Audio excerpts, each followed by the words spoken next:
Baiklah semuanya, selamat pagi, namo buddhaya.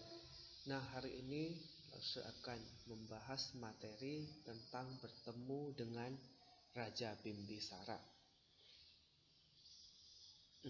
Di kelas 4 ya, di semester 1 kita pernah belajar bahwasanya Pangeran Siddhartha setelah melihat 4 penampakan agung, yaitu orang tua, orang sakit, dan orang mati, beserta yang terakhir itu adalah petapa, beliau memutuskan untuk pergi menjadi seorang petapa. Jadi Pangeran Siddhartha pergi ya, meninggalkan istana untuk bertapa. Nah, hari ini kita akan belajar tentang sejarah hidup Pangeran Siddhartha yang memutuskan untuk menjadi petapa. Nah, jadi setelah beliau pergi bertapa ya, 7 hari kemudian ya, di hutan mangga ya, mangga atau yang disebut Anupia ini, beliau pun memulai perjalanan hidup beliau sebagai seorang petapa. Nah, tempat pertama kali beliau lewati itu adalah kota Rajagaha. Jadi kota Rajagaha ini adalah kota yang dikuasai oleh kerajaan Magadha, di mana rajanya yaitu Raja Bimbisara. Nah, jadi di bab ini kita akan membahas apa yang terjadi ketika petapa Siddhartha bertemu dengan Raja Bimbisara dan bagaimana ya kondisi kota Rajagaha ketika petapa Siddhartha datang ke kota tersebut. Nah, sebelum langsung lanjut, langsung sampaikan terlebih dahulu. Jadi materi-materi yang langsung sampaikan di sini bisa kalian catat ya. Jadi dicatat di buku catatannya, karena ini adalah rangkuman-rangkuman materi penting dari materi kegiatan belajar 1 ini. Nah, baiklah kita lanjutkan. Ini adalah kondisi ya. Kondisi ini bukan ketika masuk ke kota Rajagaha, tapi ini ketika petapa Siddhartha sudah menjadi Buddha. Jadi beliau disambut oleh Raja Bimbisara. Kenapa sang Buddha ya, petapa Siddhartha yang sudah menjadi Buddha ini bisa datang ke Rajagaha lagi? Nanti kita bahas ya, ini berhubungan dengan materi hari ini. Jadi kita lihat dulu bagaimana kondisi kota Rajagaha ketika petapa Siddhartha datang.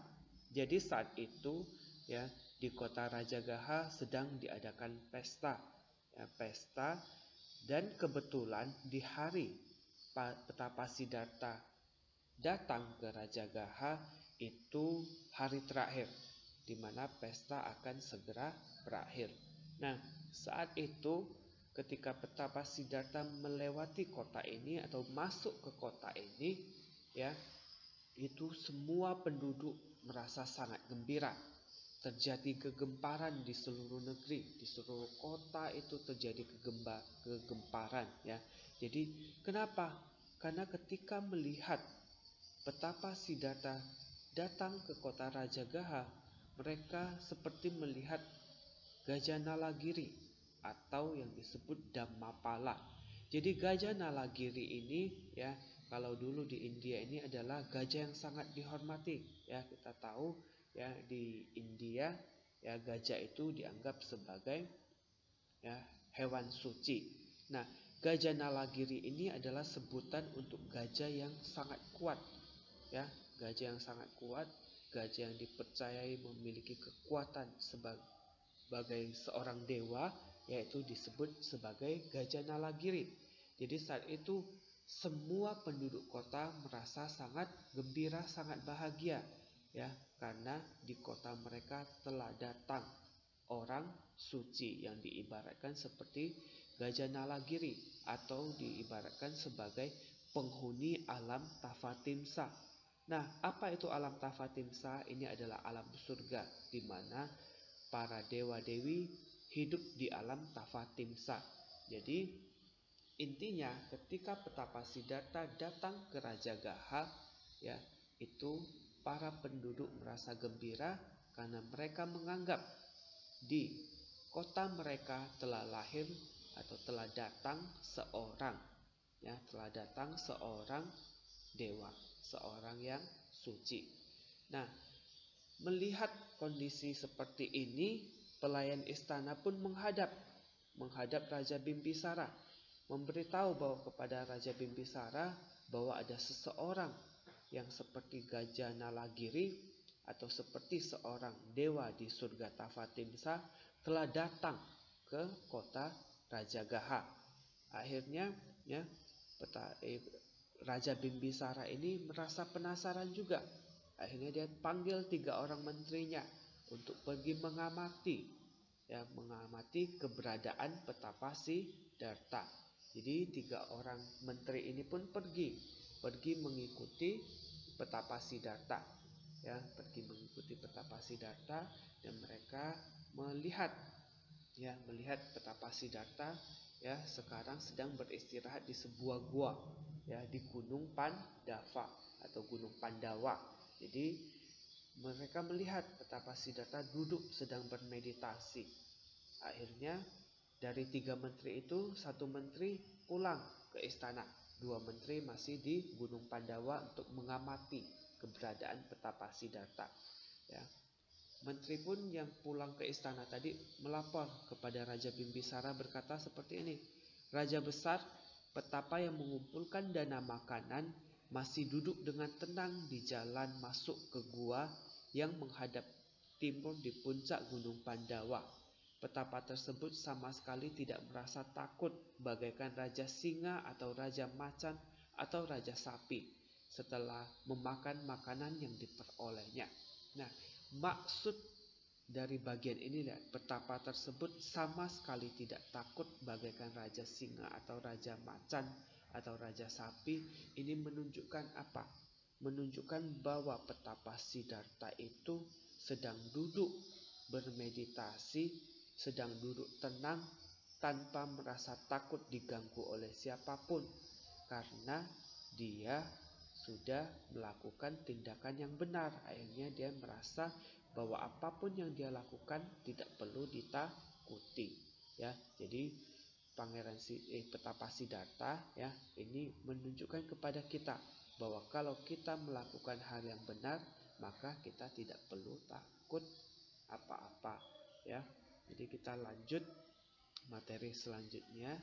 Nah, ketika Raja Bimbisara sudah mendengarkan laporan dari menteri ini, beliau pun cepat-cepat pergi menuju ke goa, ya, yang di dekat Gunung Pandawa tadi, ya, untuk melihat keberadaan petapa Siddhartha.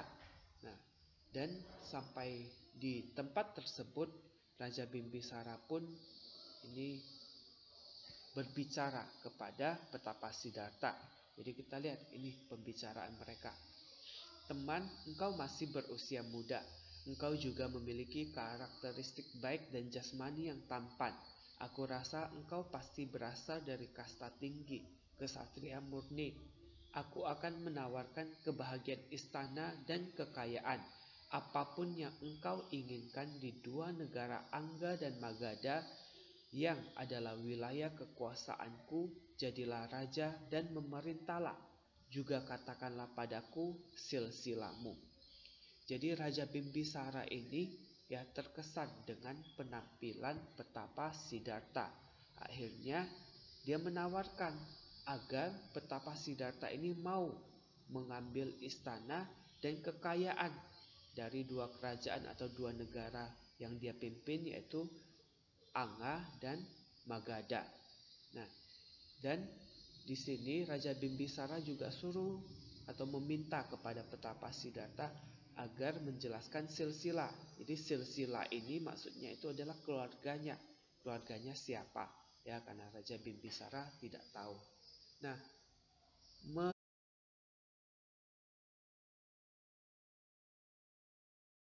untuk menanggapi pertanyaan dan permintaan Raja Bimbisara, petapa Siddhartha pun menjawab. Ayo, silakan kalian baca di sini. Yang mulia Raja Bimbisara, bahwa saya berasal dari keturunan Sakya dan telah memutuskan untuk menjadi petapa. Saya tidak tertarik dengan semua kenikmatan materi dan bahwa saya telah menjadi petapa dengan tujuan untuk mencapai nibbana. Saya akan mengasingkan diri ke dalam hutan untuk mempraktikkan dukkha carya agar dapat lebih cepat mencapai nibbana.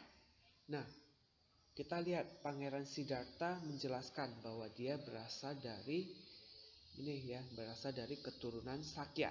Jadi keturunan Sakya ini adalah keturunan dari Raja Suddhodana.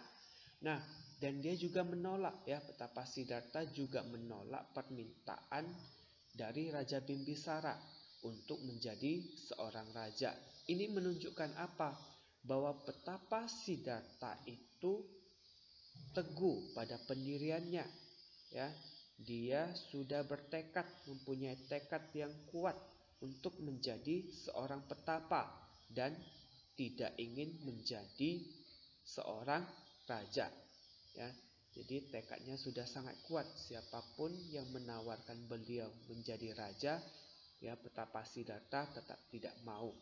Nah, kita lihat sudah mendengar tanggapan dari Petapa Siddhartha. Raja Bimbisara mengatakan, "Yang mulia, aku telah mendengar bahwa Pangeran Siddhartha, putra Raja Suddhodana, telah melihat 4 pertanda dengan matanya sendiri, pergi melepaskan keduniawian dan menjadi petapa yang akan mencapai pencerahan sempurna, pemimpin tertinggi di 3 alam. Setelah menyaksikan sendiri cita-cita agungmu untuk mencapai nibbana, aku percaya bahwa engkau akan menjadi Buddha." Nah, ini bagian yang penting, Yang mulia, izinkan aku mengajukan permohonan. Ketika engkau telah mencapai kebudahan, mohon agar kunjungan pertamamu adalah ke negeriku. Jadi Raja Bimbisara karena sudah melihat tekad kuat dari seorang Petapa Siddhartha, yang ingin menjadi seorang Buddha pun menyampaikan permohonan, karena Raja Bimbisara yakin Petapa Siddhartha pasti akan menjadi Buddha. Jadi permohonannya apa? Jadi dia bermohon kepada Petapa Siddhartha, nanti kalau Petapa Siddhartha sudah menjadi Buddha, maka Sang Buddha harus datang kembali ke negerinya. Tujuannya untuk apa? Untuk mengajarkan Dharma atau ajaran Buddha kepada Raja Bimbisara. Jadi itu permohonan dari Raja Bimbisara kepada Petapa Siddhartha. Jadi itu adalah materi yang Lao Tzu sampaikan hari ini. Ini beberapa istilah-istilah. Jadi kayak Gajah Nalagiri itu artinya apa, Yaka artinya apa, Gandaba artinya apa, Naga artinya apa.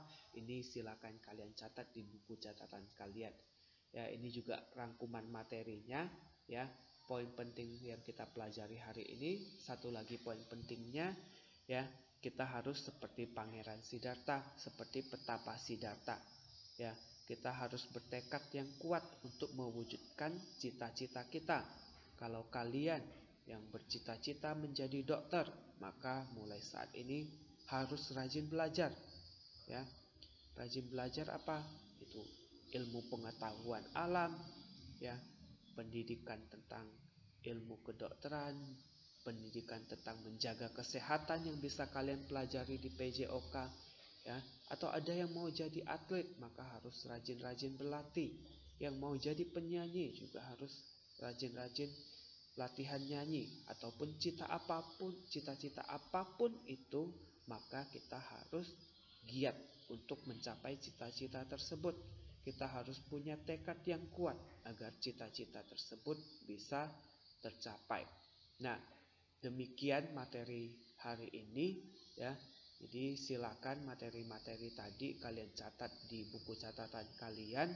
Nah, jika nanti kalau kalian ada pertanyaan nih, ada materi yang tidak dipahami, silakan kalian kirim di komentar kelas di Google Classroom, ketik pertanyaan kalian, nanti akan langsung jawab di kolom komentar Google Classroom.